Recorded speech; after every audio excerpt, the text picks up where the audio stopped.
Sa isang theme park, piniling mag-bonding ng ilang pamilya ngayong huling Biyernes ng 2023. Panoorin sa report ni Katrina Son. Roller coaster, bump and splash, disco magic at flying fiesta. Ilan lang iyan sa mga rides na maaaring subukan sa theme park na ito. Dito naisip ni Virginia Caparas at ng kanyang 10 kapatid na mag-family get-together. Bata pa. Bumabalik sa pagkabata.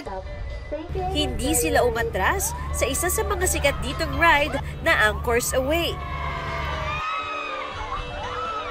Masarap maging bata. Ako, nasusok ka nga ako.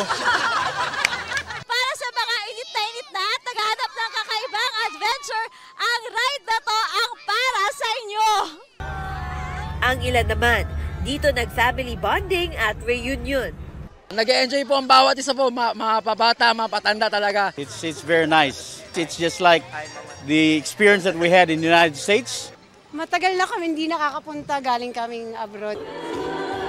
May mapapanood ding performances. Para naman sa mga hindi makakapunta rito, isang digital show ang mapapanood sa Facebook ng theme park. Kung saan ipapakita namin ang isang New Year's Eve pre-game na concert. So para sa mga hindi makakapunta sa New Year at gusto niyo po makapag-enjoy ng inyong mga paboritong banda. Katrina Son, nagbabalita para sa GMA Integrated News.